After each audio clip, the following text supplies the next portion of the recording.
Stefan Sensor. I'm going to be a chair for the panel which is about to take place. The title of the panel is from page to stage, and then from stage to page and back again. A little bit about my friends here who did the panel with me. All of us have slam background or poetry slam background, and that's why I invited all of my friends here. Shaggy is a slam master from San Antonio, Texas, one of the most established slams in the nation. How many people did you bring these days to your house? 100 every week? Well, maybe not now. We're at 50, 60. We're a small Okay. bar. We can't have Okay. They scaled down a little bit. Rooster started to do a slam in the context of Euro Slam, and then Branch started his own reading, which is called what, blah blah blah poetry reading, also in San Antonio. And Emily, a good friend, graduated from Texas A&M University, is doing her postgraduate degree at our place, won the national championship as a slam maven, and went to the national and won the national slam in the category of like up to a certain age. I think it was up to 18 or 20. Okay. So we have a world champion here. We have the president of one of the most established slams in the nation, and we have Rooster and yours truly here teaching philosophy here and doing slam. So let's give everybody a round of applause. And we decided that we'll adopt the following form. Each of us will do a poem, and then we'll see what's going to happen. Ask me about the silence for Thelonious Monk and Vincent van Gogh. Ask me now about Thelonious Monk and Vincent van Gogh.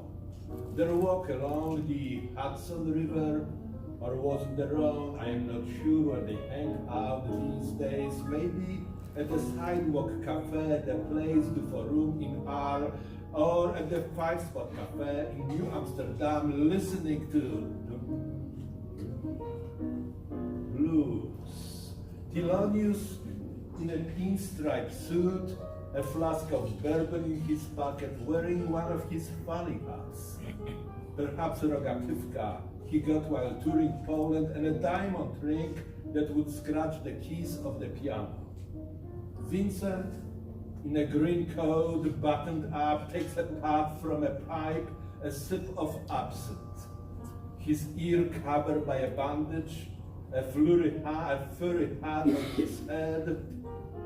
They talk about blossoming almond trees, olive groves, and irises, and sunflowers on blue, and pink roses, and white roses, and he flashes of light in Monk's tunes. Light blue, and Ask Me Now, and Coming on the Hudson. Yes, Coming on the Hudson, or was it their own? I am not sure where they hang out these days. They trade chords full of colors, palettes filled with bent notes, broad stalks, and steps in which the silence comes off. Why was Monk silent?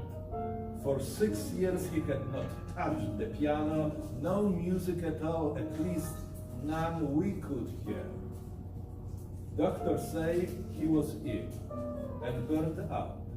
True, and so was Vincent.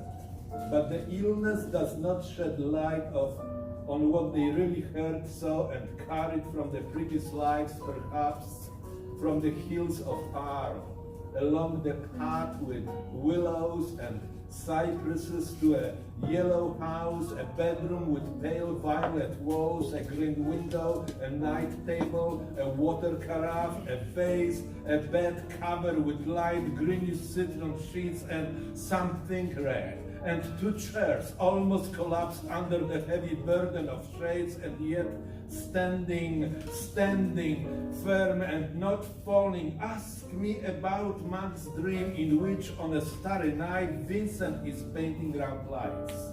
What happens between one stroke of a brush and a note played on a piano? What holds it all together? Ask me now, around midnight, while you are watching starlight over the Rhone. Ask me about the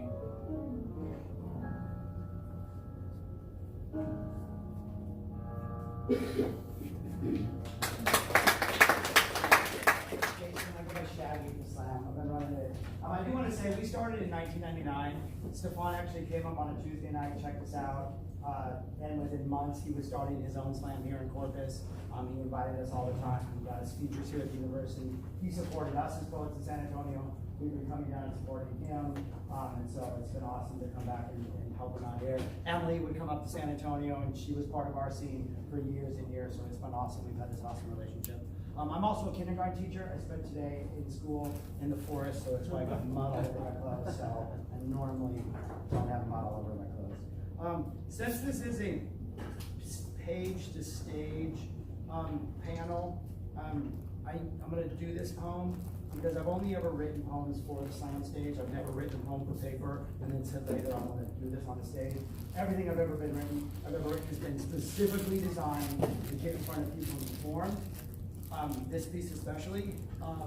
I usually don't like to start with it because I don't want to be pigeonholed as a certain poet, but since it is very much a stage poem that doesn't work on page, I'm going to do this one. It's called Wolf Blitzer is an Asshole.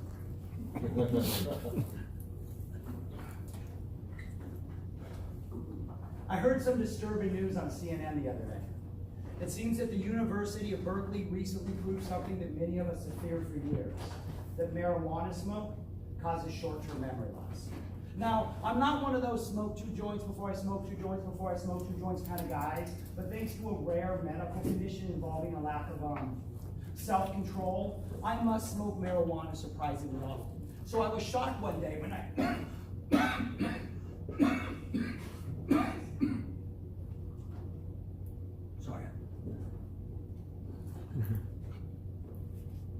the name of this poem is Wolf Blitzer is an Asshole.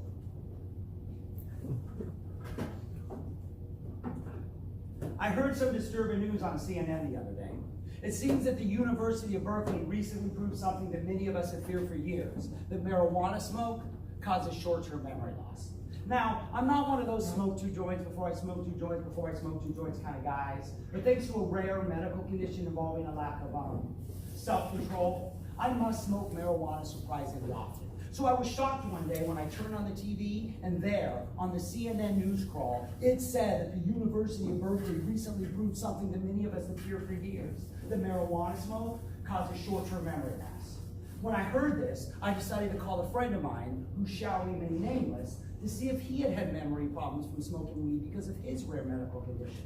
So I called him up and I said, "Hey, Chris, have you heard that the University of Berkeley recently proved?" And before I could say another word, he starts yelling into the phone, "Would you please stop calling and asking me that question, goddammit?" Realizing he must have got me confused with someone else, I apologized, hung up the phone, and when I walked into the other room, there, on the CNN news call, it said that the University of Berkeley recently proved something that many of us have feared for years, that marijuana smoke causes short-term memory loss. Now, I thought at first that this was a good thing, because that meant I could watch the same episodes of Family Guy over and over again, and they would always be funny, and then I realized I already watched the same episodes of Family Guy over and over again, and they always be funny, so maybe it was true. And I was about to concoct a little test to see if it was, when my phone rang. And it was a friend of mine, who shall remain nameless, who also had a rare medical condition which required copious quantities of cannabis. So I picked up the phone and said, "Hey, Chris, what's up?" And he said, obviously alarmed, that he had just heard that the University of Berkeley recently proved something that many of us have feared for years, that marijuana smoke causes short-term memory loss. Hearing this, I dropped the phone in fear, paralyzed with paranoia, frozen for what seemed like hours, until I realized there was an episode of The Family Guy on TV that I had never seen before. So I sat down, smoked a bowl, and laughed my ass off for the next 30 minutes. And the funny thing is, I don't even have a cat.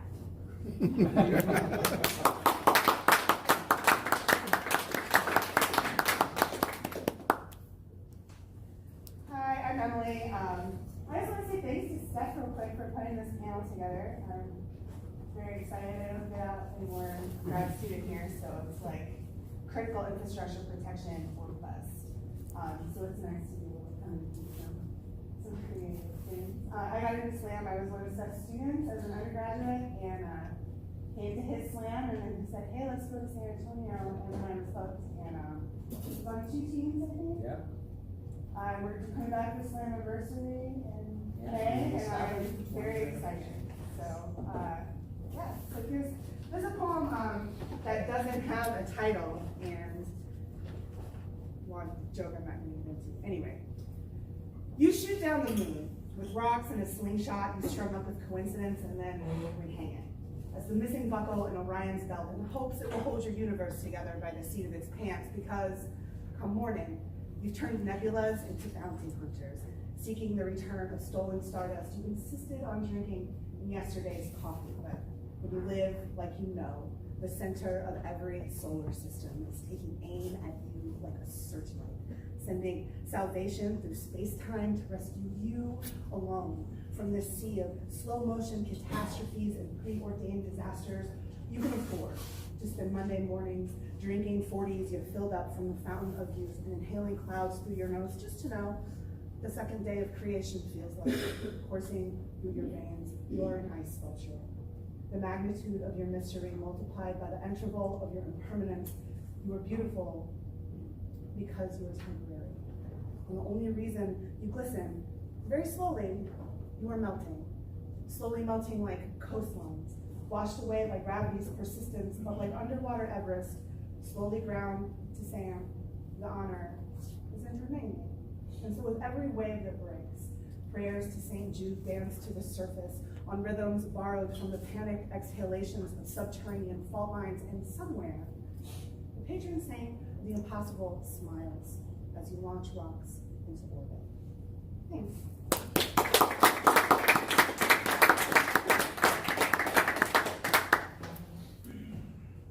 Hi everyone. My name is Christopher Russo Martinez. I guess sort of short story, or long story less long. I've been writing most of my younger life.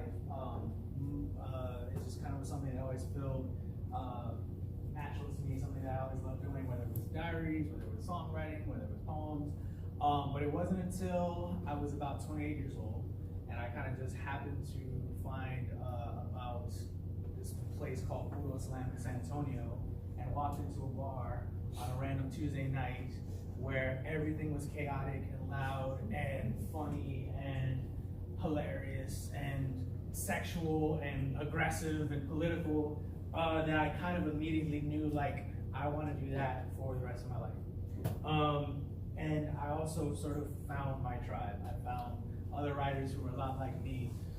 And I also immediately started to realize how different writing for the stage was compared to what I had been writing my whole life, which was just sort of going off canon and your traditional literary authors. Since I walked into Slam like 9 years ago, I've been on a number of different Slam teams. I've represented San Antonio multiple times. I was a 2016 Grand Slam champ.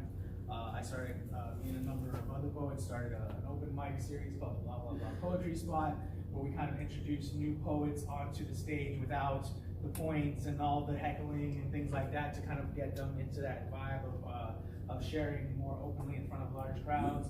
I went on to get 2 graduate degrees in literature, creative writing, and social justice, and just continue to kind of carry poetry and carry words into the community, the local San Antonio community, because, like, thankfully I found this amazing thing, and I like to give back as much as it's giving me. So, kind of going off of what Shaggy did, this is a poem that I can usually only do in Slam scenes or open mic settings. It just kind of doesn't work on the page. So this is about a real problem I have, where I like to get drunk and then text ex-girlfriends. Tonight, my phone was hacked by a gremlin named Whiskey. I am so sorry. But the gremlin told me that this was for the best and that you really needed to hear this, so like a devout Christian NASCAR driver, I let Jesus take the wheel at top speed.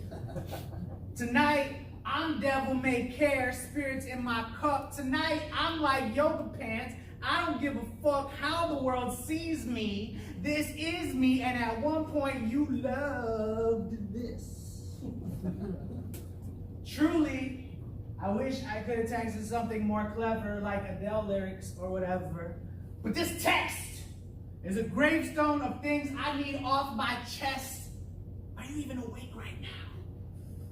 Don't answer. Keep dreaming. Baby, somewhere during us, I realized my purpose. I am a poor man, stunt man. I crashed into things really well. And you were a smile like gravity I fell into, but sometimes what we fall into, even love, can destroy us. Like Augustus Gloop and Willy Wonka when he fell into the chocolate river and got sucked up into the pipe thing. That was kind of like us. And I don't know which one of us was the kid or the river, but I am this fallen, broken thing who is truly sorry for the length of this text. And I guarantee misuse punctuation, semicolon. But since us, I have promised to pledge allegiance to broken things, realizing that the heart wants what it wants, even if it wants nothing, so X love. Now, friend, I am elated that we made it to this point where we can return in a glass-bottom boat and occasionally survey the wreckage and say, damn, we survived that, and it still looks beautiful, even at the bottom of an ocean. Thank you.